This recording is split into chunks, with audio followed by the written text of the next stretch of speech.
नमस्कार, फॉर्मूला गुरु में आप सभी का स्वागत है। मैं हूं विपुल सिंह।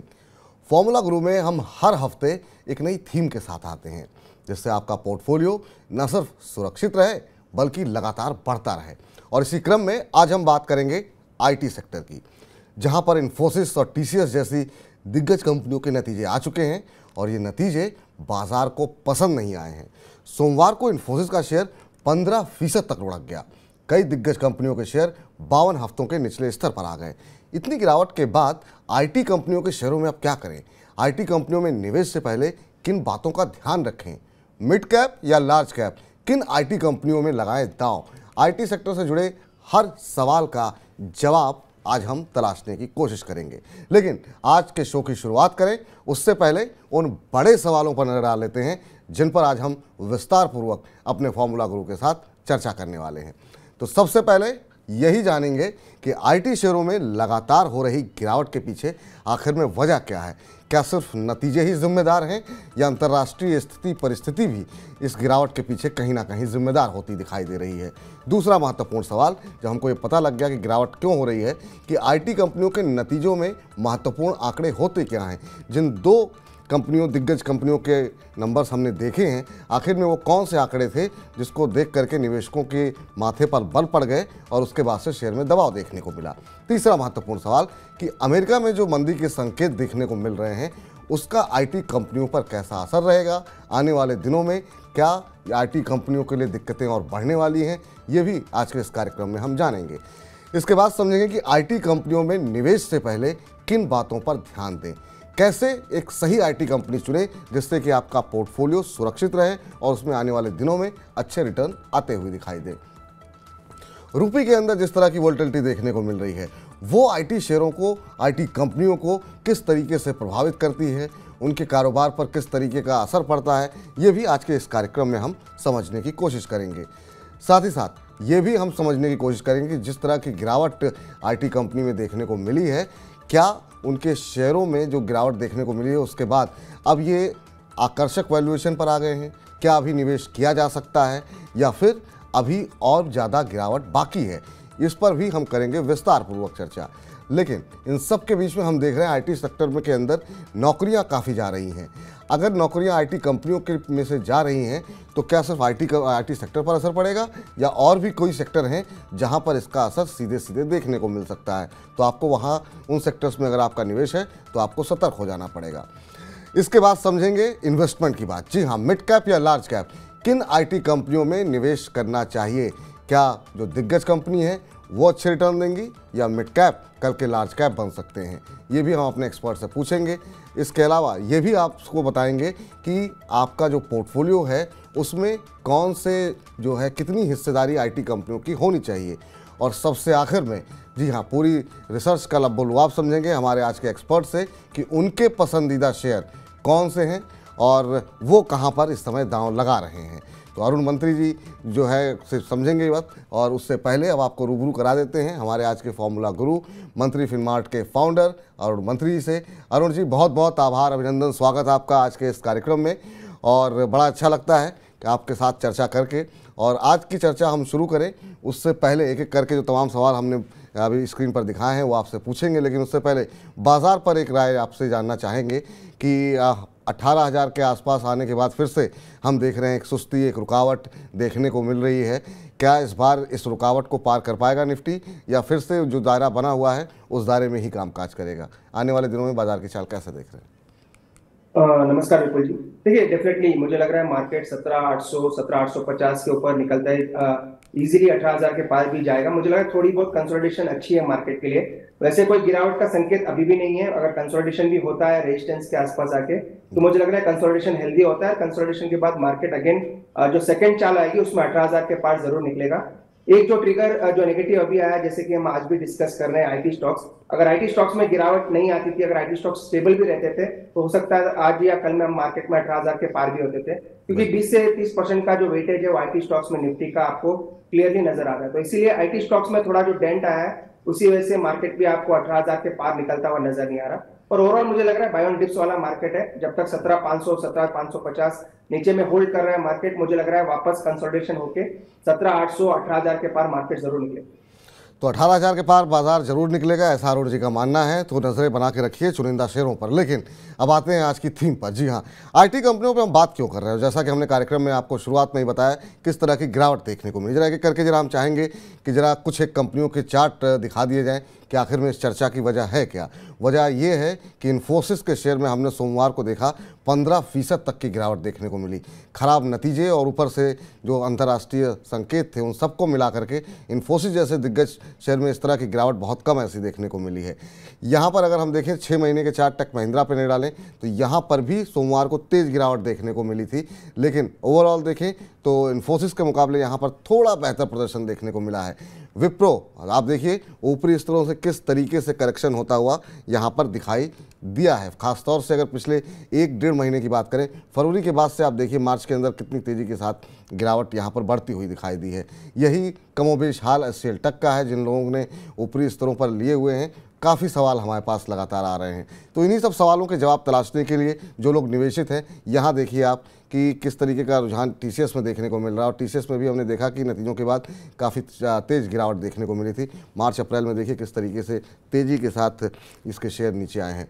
चलिए, आप तो ये स्थिति यहाँ पर देखने को मिली और इसी वजह से आज हम उन तमाम दर्शकों के लिए जो आईटी में निवेश करना चाहते हैं या फिर जिन्होंने हायर लेवल पे फंसे हुए हैं, पूरा 360 डिग्री व्यू जो है आज हम लेने की कोशिश करेंगे अरुण जी से, और एक एक करके तमाम सवालों के अब जवाब लेते हैं। पहला सवाल सर यही कि ये जो गिरावट देखने को मिल रही है लगातार आईटी शेयरों के अंदर, इसके पीछे बड़े कारण आप क्या मानते हैं? क्या सिर्फ नतीजे हैं या फिर आपको लग रहा है कि जो एक तरीके से रिसेशन की आशंकाएं और जो बादल छाए हुए हैं, इन्होंने भी सेंटिमेंट, इन्होंने भी मूड को ख़राब करने का काम किया है? बिल्कुल, ये 2 रीजन मुझे नजर आते हैं। एक तो जो यूएस इकोनॉमी में जो हलचल चल रही है, जो गिरावट आई है ओवरऑल सेंटीमेंट्स में, वहां पे वो एक बड़ा ट्रिगर है। जो कि जो नए ऑर्डर फ्लोज हैं वो आते हुए आईटी कंपनीज पे नजर नहीं आ रहे। जैसे कि सभी को पता है, इंडियन आईटी कंपनीज जो है मेजरली उनका रेवेन्यू 2 ही जगह से ज्यादा आता है। एक तो यूएस से ज्यादा आता है और यूरोप से ज्यादा आता है। अगर आप टीसीएस की बात करें, 50 से 52% उसका रेवेन्यू अमेरिका से आता है और 30% के आसपास यूरोप से उसका रेवेन्यू आता है। तो यूरोप और यूएस दोनों में भी अभी हलचल चल रही है और रिसेशन की बातें ऑलरेडी चल रही है। और जो डेटा आ रहे हैं उस हिसाब से रिसेशन वहां पे ऑलरेडी आ चुका है। अगर आप डेटा देखें तो माइल्ड रिसेशन ऑलरेडी चल रहा है। और जिस हिसाब से एसवीबी बैंक का इश्यू आया था, बैंकिंग क्राइसिस हुआ था, वहां से भी एक बैंकिंग जो ओवरऑल सेक्टर है, वहां से भी बड़ा रेवेन्यू इंडियन आईटी कंपनीज को आता हुआ नजर आता है। तो दोनों का ही इम्पैक्ट है। एक तो जो यूएस और यूरोप में जो रिसेशन की बातें चल रही है वो एक बड़ा डेंट डाल रहे हैं इंडियन आईटी कंपनीज के फॉरवर्ड रेवेन्यू के ऊपर। सेकंड, जो भी नए ऑर्डर फ्लोस हैं वो भी वहां से आते हुए नजर नहीं आ रहे। ये क्लियरली ये चीज आपको इन्फोसिस के रिजल्ट्स में भी देखने को मिली, जहां जो गाइडेंस था 12 से 15% का दिया था उन्होंने, वो घटा के उन्होंने 5 से 7% कर दिया है। तो क्लियरली ये इसी का नतीजा है। जो भी यूएस और यूरोप में हो रहा है उसका क्लियरली डेंट आपको आईटी कंपनीज में नजर आ रहा है, स्पेशली वो आईटी कंपनीज जिनका रेवेन्यू ज्यादा यूएस और यूरोप से आता है। तो मेन रीजन यही है, जो ओवरऑल ग्लोबल रिसेशन की बात चल रही है, वही एक मेजर कारण है इंडियन आईटी स्टॉक्स में गिरावट। तो अमेरिका और यूरोप जो बड़े बाजार हैं, वहाँ पर जब संकट आता हुआ दिखाई दे रहा है और इस वजह से आईटी कंपनियों के अंदर हम देख रहे हैं कि नतीजों पर भी उसका असर दिखाई देता हुआ दिखाई दे रहा है। और इस सबके बीच में अब दूसरा महत्वपूर्ण सवाल यही कि चूंकि बात नतीजों तक पहुंची है, नतीजे पढ़े कैसे आईटी कंपनियों के? कौन से ऐसे नंबर्स हैं जो जल्दी से परेशानी का सबब बन जाते हैं? कैसे आईटी कंपनियों के नतीजों को देखा जाए? कौन से महत्वपूर्ण आंकड़े हैं जिनको परखा जाए? अरुण जी, ये आपसे समझना चाहेंगे। बिल्कुल जी, यूजुअली अगर आप आईटी स्टॉक्स के ओवरऑल बिजनेस मॉडल को देखते हैं, इनकी जो ऑर्डर विंस होती है, मल्टी ईयर ऑर्डर विंस ये लेते हैं। 1 से 2 साल की ऑर्डर विंस नहीं लेते, 4 से 5 साल का मिनिमम ये कॉन्ट्रैक्ट किसी भी कंपनी से साइन करते हैं। और यूजुअली इनके जो कॉन्ट्रैक्ट्स होते हैं वो यूएस और यूरोप से ही आते हैं, जो कि इंटरनेशनल कॉन्ट्रैक्ट्स होते हैं। तो पहली चीज आपको यही देखनी है कि इनका फॉरवर्ड गाइडेंस कैसा है आने वाले दिनों में। ये कितना रेवेन्यू एक्सपेक्ट कर रहे हैं, कितना ग्रोथ एक्सपेक्ट कर रहे हैं रेवेन्यू में। अगर 10 से 12% कर रहे हैं या 10 पर डबल डिजिट भी एक्सपेक्ट कर रहे हैं तो काफी अच्छा होता है। सेकंड, इनमें ये देखना है कि इनके ऑर्डर विंस कंटिन्यू आ रहे हैं या नहीं आ रहे हैं। अगर ये ऑर्डर विंस कंटिन्यू कर रहे हैं और कंटिन्यूअस इनका जो कामकाज है वो स्मूथली चल रहा है, वो भी एक बड़ा इंडिकेटर होता है। तीसरी चीज जो इनमें देखनी है वो है मैनेजमेंट में कितने चेंजेस हो रहे हैं, एट्रिशन कितने हो रहे हैं, कितने लोग कंपनी को छोड़ के जा रहे हैं, कितने लोग कंपनी में नए वापस ज्वाइन कर रहे हैं। ये सभी चीजें आपको किसी भी आईटी कंपनी में देखनी होती है। अगर ये सभी चीजें पॉजिटिव होती है, सही जगह से जा रही है, तो यूजुअली वो फैक्टर दर्शाता है कि वो आईटी कंपनी के जो रिजल्ट्स है ओवरऑल अच्छे आ रहे हैं। एक टर्म जो यूजुअली आप हमने यूजुअली सुनते थे कांस्टेंट करेंसी ग्रोथ, जो कि सीसी ग्रोथ कहते हैं, उस पर भी आपकी नजर होनी चाहिए। वो भी अगर 8 से 10% भी होती है तो वो एक अच्छा दायरा माना जाता है। तो यूजुअली आपको 3 से 4 चीजें देखनी है। इनका ग्रोथ आउटलुक कैसा है, इनके मैनेजमेंट में कोई बड़े चेंजेस हो तो नहीं रहे, थर्ड ऑर्डर विन्स कैसे हैं, और चौथा जो है वो एट्रिशन रेट। एट्रिशन रेट का मतलब ये है कि कितने एम्प्लॉयज इन्होंने जोड़े हैं और कितने एम्प्लॉयज इनको छोड़ के जा रहे हैं। अगर एट्रिशन रेट ज्यादा होता है तो इसका मतलब इनको नए ऑर्डर फ्लो नहीं आ रहे हैं और जो भी एग्जिस्टिंग एम्प्लॉय है करंटली उनको निकालते जा रहे हैं। ये चीज आप लास्ट 3 से 6 महीने में किसी भी आईटी कंपनी में देख रहे हैं। तो 3 से 4 पैरामीटर है जो आपको अपने रेडार पर रखने चाहिए। अगर ये 4 में से 3 पैरामीटर भी पॉजिटिवली साइन होते हैं तो इस चीज का मतलब है कि वो आईटी कंपनी का फ्यूचर आउटलुक अच्छा है। जी, अब ये आपने 4 पैरामीटर महत्वपूर्ण जो बताए हैं, इन्हीं 4 पैरामीटर्स पे अगर आप एक उदाहरण देके बताएं कि आखिर में इन्फोसिस में इतनी गिरावट क्यों रही, तो शायद हमारे दर्शकों को थोड़ा सा और ज़्यादा समझ में आएगा कि आखिर में नंबर्स इतने महत्वपूर्ण क्यों होते हैं। देखिए इंफोसिस में अगेन अगर चारों पैरामीटर पे देखें तो उन्होंने जो रेवेन्यू गाइडेंस है, जो फ्यूचर ग्रोथ गाइडेंस दिया था, वो ऑलमोस्ट हाफ कर दिया है। 12 से 15% का पहले उन्होंने बात की थी कि ये साल में गाइडेंस रह सकता है, अब उन्होंने 5 से 7% कर दिया, जो कि ऑलमोस्ट हाफ है। वो चीज क्लियरली दर्शाती है कि आने वाला जो 1 से 2 क्वार्टर रहेंगे हो सकते हैं थोड़ा मुसीबत भरे रहे इस आईटी कंपनी के लिए। सेकंड, जो इन्होंने जो टॉप लेवल एग्जिट हुए थे मैनेजमेंट में, वो भी एक मेजर कारण रहा है कि वहां से भी कोई पॉजिटिव कमेंट्री नजर नहीं है। थर्ड, जो मैनेजमेंट ने जो आउटलुक दिया है वो भी थोड़ा कॉशियस आउटलुक दिया है। ये 3 से 4 चीजें देखें तो वहां पे आपको क्लियरली नजर आ रहा है कि आने वाले जो कुछ महीने हो सकता है इंफोसिस के लिए थोड़ा हो सकता है कॉशियस रहे। थर्ड, उन्होंने जो अपनी ऑर्डर विजिबिलिटी है या फिर जो नए कॉन्ट्रैक्ट विजिबिलिटी है उनमें भी कोई बुलिश या कोई बड़ा अच्छा गाइडेंस नहीं दिया है। तो इसी वजह से आईटी स्टॉक्स पे क्लियर कट आपको उसका दबाव देखने को मिला।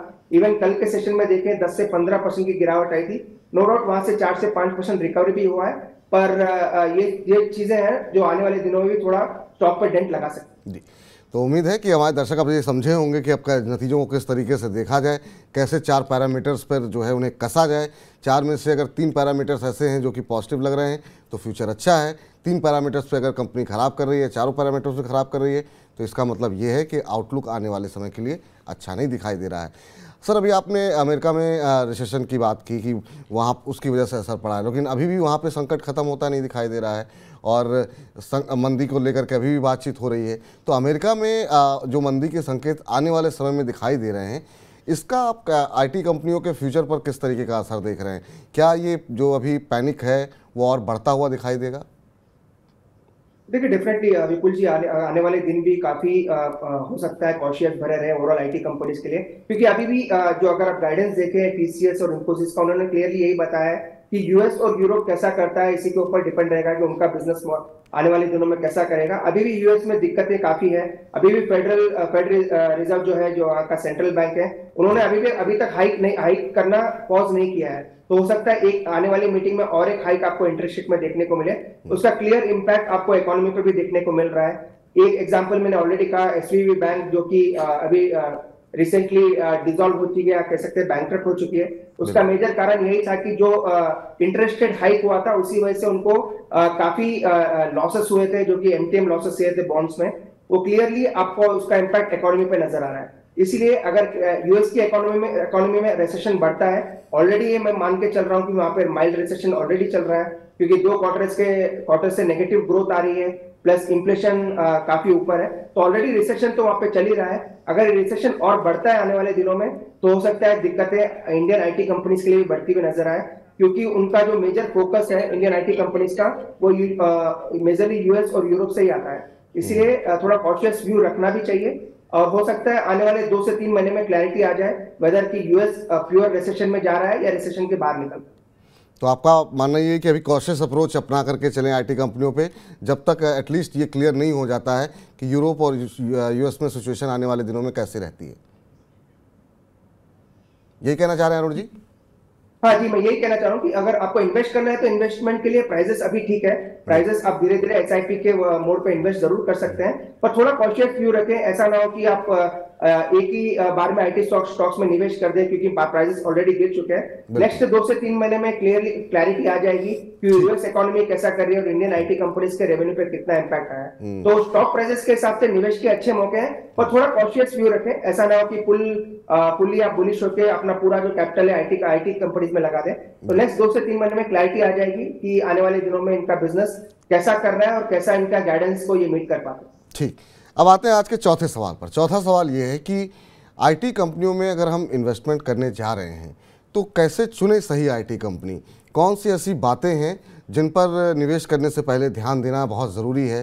क्योंकि तमाम तरह के सवाल होते हैं कि ये भी अच्छी लग रही है, वो भी अच्छी लग रही है। किस तरह से जो है आइडेंटिफाई करें कि नहीं, इन 3-4 पैरामीटर्स पर ये कंपनी सबसे बेहतर दिखाई दे रही है, इसलिए मुझे अपने पैसे यहाँ लगाने चाहिए? विपुल जी, पहला तो सभी को पता है, जो पहला पैरामीटर होता है वो है वैल्यूएशंस। वैल्यूएशंस आपके रीजनेबल होने चाहिए। नो डाउट इंडियन मार्केट्स में, किसी भी मार्केट में थोड़े जो सेक्टर्स होते हैं हमेशा ओवर वैल्यूड होते हैं। इवन आईटी कंपनीज भी एक जमाने में हमेशा ओवर वैल्यूड चलती थी, अभी भी उनको रिच वैल्यूएशंस मिलते हैं। तो पहला जो पैरामीटर होना चाहिए वो वैल्यूएशंस ही होना चाहिए। कोई भी ऐसी कंपनी ना चुने जिनका वैल्यूएशंस आसमान छू रही है, जबकि सेक्टर का वैल्यूएशंस अभी भी मीडियम या मीडियम के ऊपर है। तो यूजुअली आपको पहला जो चीज देखना है, वैल्यूएशंस अच्छे होने चाहिए। सेकंड, उनके मार्जिन जो है वो एक्सपैंड होने चाहिए, मार्जिन हमेशा स्टेबल होने चाहिए। थर्ड, अगेन मैनेजमेंट, मैं मैनेजमेंट को हमेशा ही सबसे बड़ा तवज्जो देता हूं कि मैनेजमेंट किसी भी कंपनी का आपको अच्छा होना चाहिए, चाहे वो आईटी कंपनी हो, इंफ्रा कंपनी हो, बैंक हो या कोई भी दूसरी सेक्टर की कंपनी हो। तो मैनेजमेंट में आपका फोकस होना चाहिए। चौथा, जो उनका फ्यूचर मॉडल या फ्यूचर जो गाइडेंस है वो हमेशा अच्छा होना चाहिए। तो इसीलिए 3 से 4 पैरामीटर अगेन इसमें भी है। एक तो पहली चीज आपको देखने की वैल्यूएशन ज्यादा ओवर स्ट्रेच ना हो। कोई भी ऐसी कंपनी ना चुने जो 40, 45 या 50 के वैल्यूएशन में हो। स्पेशली अगर आप बात करें मिड कैप की, यूजुअली मिड कैप में आपको कंपनीज मिल जाएंगे जो 40-45 के आसपास उनके वैल्यूएशन है। सेकंड, मैनेजमेंट अच्छा होना चाहिए, मार्जिन अच्छे होने चाहिए। थर्ड, उनका जो रेवेन्यू गाइडेंस है वो भी एटलीस्ट जो कहते हैं उसको मीट करना चाहिए। एटलीस्ट वो चीज आपको देखनी चाहिए। सपोज उन्होंने गाइडेंस दिया है 8% का, अगर वो 7.5-8% भी होता है तो वो फेयर इनफ है। अगर वो गाइडेंस 8% का दे रहे हैं और मीट 5% कर रहे हैं तो अगेन वो एक नेगेटिव रहता है कंपनी। तो 3 से 4 पैरामीटर देखें। सबसे ज्यादा तवज्जो वैल्यूएशंस को दें। अगर वैल्यूएशंस रीजनेबल है और मैनेजमेंट अच्छा है तो उस कंपनी में आप निवेश करके चल सकते हैं। ठीक, अब सर एक अगला जो सवाल होगा वो इस बात को लेकर के होगा कि रुपए को लेकर काफ़ी ज़्यादा बातचीत होती है और रुपए की वॉलेटिलिटी वो आईटी स्टॉक्स के लिए कैसी रहती है? क्या अगर रुपया गिर रहा है तो क्या आईटी कंपनियों के लिए अच्छा होता है, ख़राब होता है? रुपए की वॉलेटिलिटी का आईटी कंपनियों पर असर कैसे होता है? और क्या रुपए में अगर बहुत ज़्यादा वॉलेटिलिटी है तो उस समय क्या किसी इन्वेस्टर को इन्वेस्ट करना चाहिए या आईटी कंपनियों से दूर रहना चाहिए? देखिए विपुल जी, एक टाइम पे ऐसा था जब भी रुपए में गिरावट आती थी या डॉलर अप्रिशिएट होता था, इंडियन आईटी कंपनीज को माना जाता था कि इनको काफी प्रॉफिट हो गया या फिर उनके स्टॉक प्राइस में भी वो रिफ्लेक्ट होता था। पर आज के दिन अगर देखें तो कम्प्लीटली डिफरेंट सिनेरियो है। अगर रुपये की गिरावट किसी और कारण से आती है या डोमेस्टिक कारण से आती है, ना कि यूएस और यूरोप की वजह से, तो वो काफी पॉजिटिव होता है आईटी कंपनीज के लिए। जो अभी रुपये की गिरावट आई है वो प्योरली आप इंपोर्टेड गिरावट कह सकते हैं या फिर वो यूएस के डॉलर जो स्ट्रांग हुआ इसी वजह से आई है। ऐसा कभी नहीं होता कि direct positive impact IT companies को होता है, क्योंकि आईटी कंपनीज अपने जो ओवरऑल जो पोर्टफोलियो होता है उसको 30 से 40% का उसका रुपये को हेजिंग भी करते हैं। इसीलिए अगर ज्यादा भी गिरावट आती है रुपए में वो भी काफी नेगेटिव होता है आईटी कंपनीज के लिए। अगर स्लो एंड स्टडी गिरावट आती है आईटी में, मेरा मतलब है रुपये में, तो पॉजिटिव रहता है। पर वो रुपये की गिरावट यूएस की वजह से नहीं आनी चाहिए या यूएस के रिसेशन की वजह से नहीं आनी चाहिए। इसीलिए अगर आप रुपये की गिरावट देख रहे हैं और यूएस की इकोनॉमी अच्छी कर रही है, इसका मतलब वो विन विन सिचुएशन होगी आईटी कंपनी के लिए। अगर यूएस की इकोनॉमी अच्छा नहीं कर रही और फिर भी रुपए गिर रहा है तो हो सकता है वहां पे आपको थोड़े फॉरेक्स लॉसेस होते हुए आईटी कंपनी को नजर आए। इसलिए इस पैरामीटर को हमेशा ध्यान दें। अगर यूएस की इकोनॉमी अच्छा कर रही है और इंडियन रुपये गिर रहा है तो ये काफी पॉजिटिव रहता है आईटी कंपनी के लिए। अगर यूएस की इकोनॉमी अच्छा नहीं कर रही है और फिर भी इंडियन रुपये गिर रहा है तो वहां पे हो सकता है उस आईटी कंपनी को फॉरेक्स लॉसेस होते हुए नजर आए, क्योंकि वो अपना 30 से 40% का जो एक्सपोजर है उसको हमेशा हेज करके रखती है। तो इस पैरामीटर को हमेशा आप ध्यान रखें। हमेशा ये नहीं होता कि रुपये के गिरने से इंडियन आईटी कंपनीज को फायदा होता है, ज्यादा वॉलेटिलिटी होने से या ज्यादा रुपये के गिरने से उनको नुकसान भी हो सकता है। तो ये काफ़ी महत्वपूर्ण बात बताई गई है कि ऐसा नहीं है कि अगर आपको लग रहा है कि उनको आय जो है वो डॉलर में हो रही है और डॉलर मजबूत हो जाएगा तो आईटी कंपनियों के लिए फ़ायदे की बात है। ऐसा सामान्य परिस्थितियों में तो होता है, लेकिन जब अर्थव्यवस्था डगमगाई हो अमेरिका की, तब अगर इस तरीके का मूवमेंट होता है तो इसका मतलब जो है ये आईटी कंपनियों के लिए अच्छा नहीं, और यही स्थिति इस समय देखने को मिल रही है, जिसकी वजह से हम देख रहे हैं कि इस फ्रंट से भी जो फ़ायदा मिलना चाहिए था वो आईटी कंपनियों को नहीं मिल पा रहा है, इसकी वजह से दबाव देखने को मिल रहा है। अगला प्रश्न सर, अब धीरे धीरे पे करके अब हम इन्वेस्टमेंट के मुद्दे पर लौटते हैं। 5 सवाल हो गए हैं, 5 सवाल अभी और आपसे पूछने हैं। सवाल ये कि आईटी कंपनियों के शेयरों में जिस तरीके की गिरावट देखने को मिली है, क्या ये मौका आ गया है कि अब यहाँ पर निवेश करना चाहिए, या आपको लगता है कि जिस तरीके की स्थितियाँ परिस्थितियाँ भविष्य को लेकर के दिखाई दे रही हैं उसमें यहाँ से भी और ज़्यादा करेक्शन देखने को मिल सकता है? तो अभी इंतज़ार करें और गिरावट का, या अभी मौका है पैसे लगाने शुरू कर देने चाहिए आईटी कंपनियों में? विपुल जी, मेरा हमेशा से ही ये फॉर्मूला रहा है, क्योंकि ये शो का नाम भी फॉर्मूला गुरु है। देखिए, जब जो बेस्ट इन्वेस्टमेंट होता है हमेशा सबसे आपका बुरे वक्त में ही करा जाता है। तो इसीलिए मुझे लग रहा है एक जो बुरा वक्त आईटी कंपनीज में चल रहा है वो अपने फैक्ट एंड के आसपास ही है। हो सकता है 2 से 3 महीने और आपका बुरा वक्त आईटी कंपनीज का रहे, या फिर थोड़ा सेंटिमेंट नेगेटिव रहे, पर काफी गिरावट स्टॉक्स में आ चुकी है, स्पेसिफिकली लार्ज कैप में। तो आपको एसआईपी मोड में ही निवेश करना है। एसआईपी का मतलब यह है कि किसी भी गिरावट पे आप धीरे धीरे स्टॉक्स को एक्यूमुलेट करें। जहां तक स्टॉक्स की बात है, लार्ज कैप पहले एक्यूमुलेट करें, देन मिड कैप में जाए। नो डाउट मिड कैप में आपको हो सकता है मूवमेंट ज्यादा नजर आए या ज्यादा ऊपर नीचे स्टॉक्स होते हुए नजर आए, पर मेरी जो पहली प्रेफरेंस रहेगी वो लार्ज कैप से रहेगी।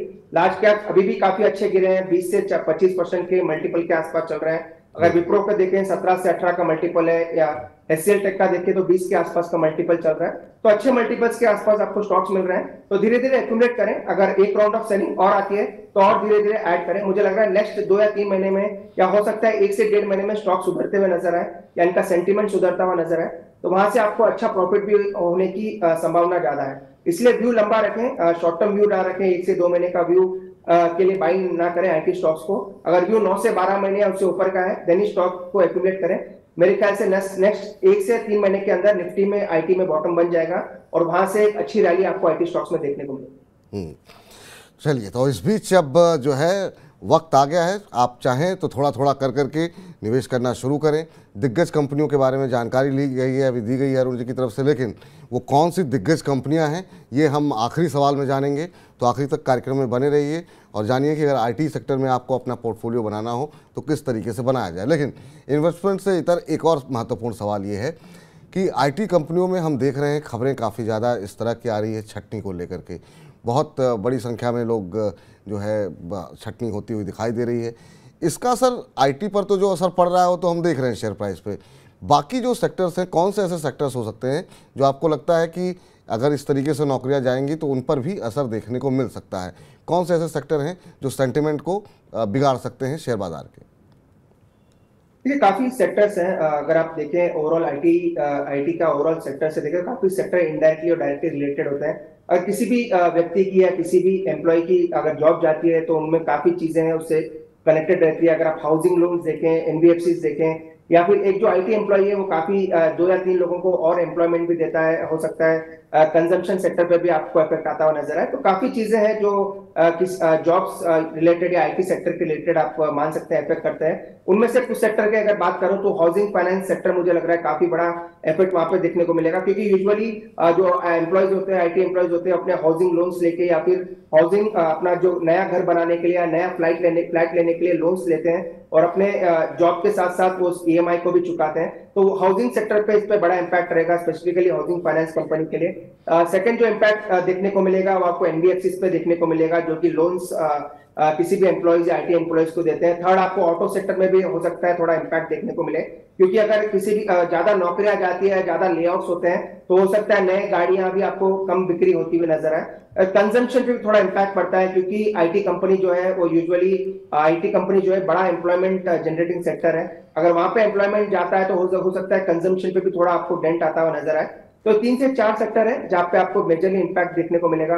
बैंकिंग, एनबीएफसी पे थोड़ा इंपैक्ट आ सकता है, थोड़ा ऑटो सेक्टर पे इंपैक्ट आ सकता है, स्पेसिफिकली हाउसिंग फाइनेंस कंपनी पे मुझे लग रहा है थोड़ा इंपैक्ट ज्यादा रहेगा, और चौथा होगा ऑटो सेक्टर, वहां पे भी थोड़ा आपको इंपैक्ट देखने को मिल सकता है। तो अगर आईटी कंपनियों के लिए समस्याएं जल्दी नहीं सुधरती हैं तो आपका निवेश आईटी में हो ना हो, लेकिन आपके पोर्टफोलियो का सेहत जो है वो बिगड़ सकती है। ख़ासतौर से बैंकिंग, एनबीएफसी, हाउसिंग, ये ऐसे सेक्टर्स हैं और ऑटो, जहाँ पर कि अगर आपकी एक्सपोजर है और अगर ये समस्या बढ़ती है तो आपके शेयरों पे भी दबाव देखने को मिल सकता है। तो अलर्ट रहिए, खबरें देखते रहिए, मनी 9 के साथ बने रहिए। लेकिन अगर पैसे लगाने हों और चुनना हो आईटी कंपनियों को, तो क्या, क्योंकि बड़ी बड़ी दिग्गज कंपनियां भी हम देख रहे हैं कि अच्छी खासी करेक्ट हो चुकी हैं। इन्फोसिस जैसी कंपनी एक दिन में 15% टूट जाती है। तो ऐसे में शेयर को चुने कैसे कि जो दिग्गज कंपनियां हैं, इन्फोसिस, टीसीएस जैसी, उनमें ही निवेश करना चाहिए, या आपको लगता है कि मिड कैप जो छोटी मझोली कंपनियां हैं वहाँ पर वैल्यूएशन को लेकर कोई समस्या नहीं है, वहाँ पे पैसे लगा सकते हैं? चुने किसे, mid cap, large cap, small cap?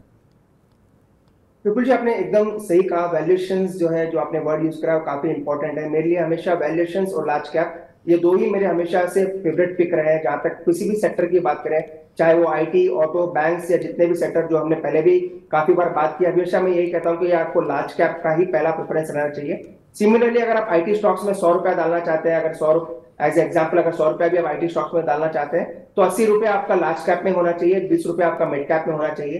क्योंकि यूजुअली यही होता है, आपके लार्ज कैप अच्छे करते हैं, अगर एक भी मिड कैप ज्यादा गिर जाता है, 40 से 5%, 50% की गिरावट किसी भी मिड कैप में आ जाती है, तो अपना आपका रिटर्न पूरा इरोड करके चला जाता है। इसीलिए ज्यादा आपका जो एक्सपोजर है वो आईटी स्टॉक्स में भी अगर रखें तो लार्ज कैप पे रखें। 100 रुपए भी अगर आपको डालना है तो 80 रुपए आप लार्ज कैप में डालें और 20 रुपए मिड कैप में डालें। उससे क्या होगा, आपका जो पोर्टफोलियो ओवरऑल मैनेजेबल रहेगा, बैलेंस रहेगा और हेल्दी पोर्टफोलियो बनेगा।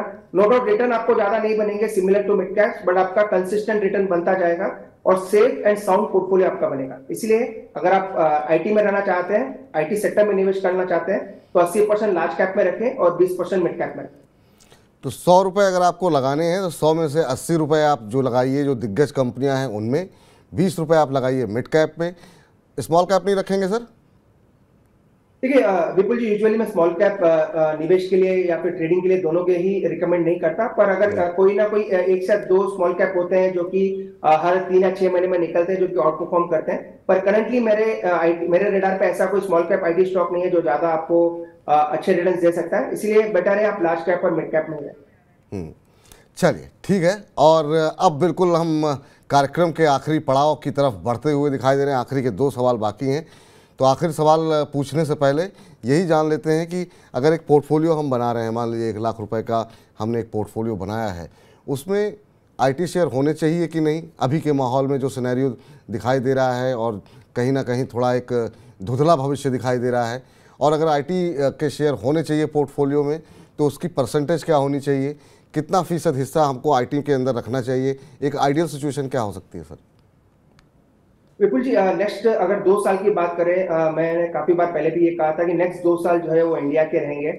जिस हिसाब से रिसेशन की बातें चल रही है यूरोप, यूएस में, उनको रिकवरी आने में एटलीस्ट 1 साल तो जरूर लगेगा, वापस बैक टू ट्रैक आने के लिए उनको काफी टाइम और भी लग सकता है। तो मुझे लग रहा है जो भी डोमेस्टिक रिलेटेड सेक्टर्स है जिनका एक्सपोजर ज्यादा इंडिया में है, या फिर जो इंडिया में ज्यादा अपना माल बेचते हैं, या फिर इंडिया में ही उनका ज्यादा बिजनेस है, उनमें ज्यादा आपको पैसा बनता हुआ नजर आएगा।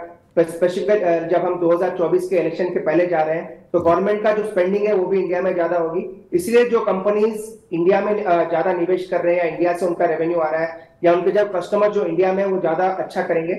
इसलिए आईटी कंपनीज और फार्मा कंपनीज में मेरा थोड़ा जो रुझान है थोड़ा इस साल कम रहेगा। इसलिए 10 से 15% अपना जो एक्सपोजर है वो आईटी स्टॉक्स में रखें, specifically large cap IT stocks में, क्योंकि आपको अच्छे लेवल्स पे नीचे मिल रहे हैं। ज्यादा एक्सपोजर आप ऐसी कंपनीज में रखें जो इंडिया में बिजनेस करती है।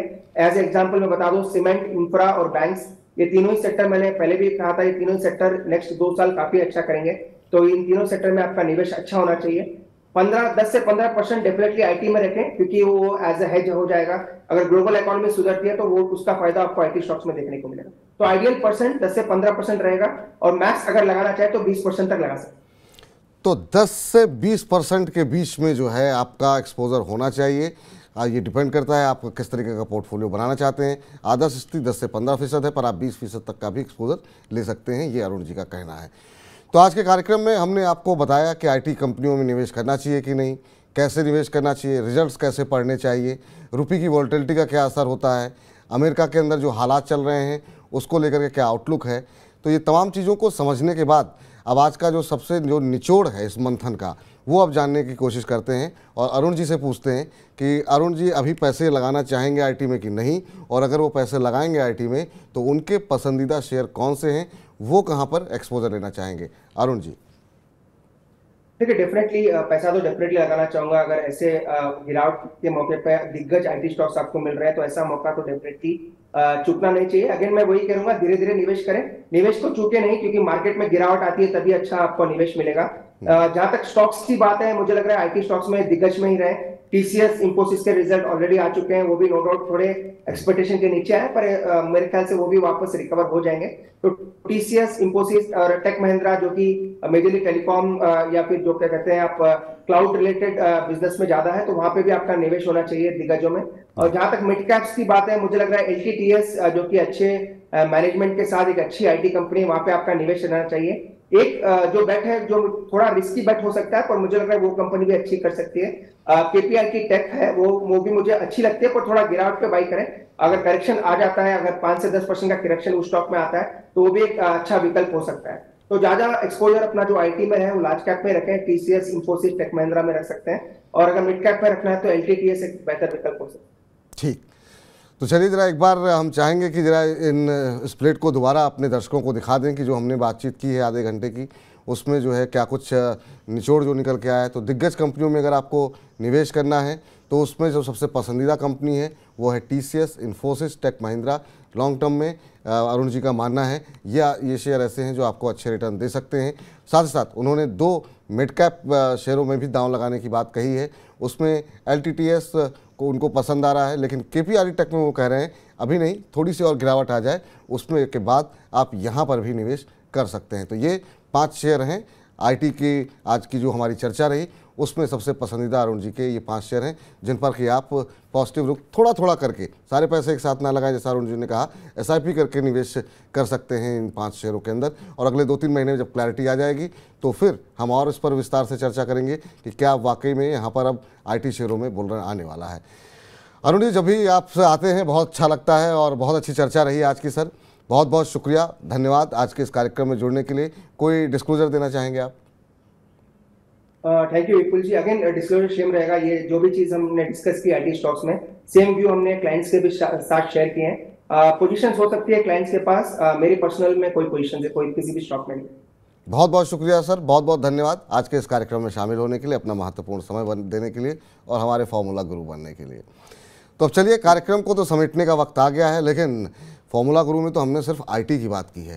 रोज़ बरोज़ शेयर बाजार की रणनीति कैसे बनाएं, कहाँ कब दांव लगाएं, कहाँ कब से निकल जाएं, इन तमाम चीज़ों के लिए हर रोज़ दोपहर 1 बजे नए समय पर आ रहा है अब हेलो मनी 9। तो जुड़िए रोज़ सोमवार से शुक्रवार दोपहर 1 बजे हमारी 9 के साथ, और जो भी आशंका आपके मन में है शेयर बाज़ार को लेकर के हमसे पूछिए लाइव, और हमारे तमाम एक्सपर्ट हर रोज़ जो अलग अलग एक्सपर्ट जुड़ेंगे वो तमाम आपके प्रश्नों के उत्तर देंगे। तो फिलहाल फॉर्मूला गुरु को यहीं समेटते हैं, लेकिन आप मनी 9 छोड़ करके कहीं मत जाइए। मनी 9 में बहुत सारे ऐसे कार्यक्रम हैं जो कि आपकी जेब का ख्याल रखते हैं। बने रहिए मनी 9 के साथ। फिलहाल के लिए नमस्कार।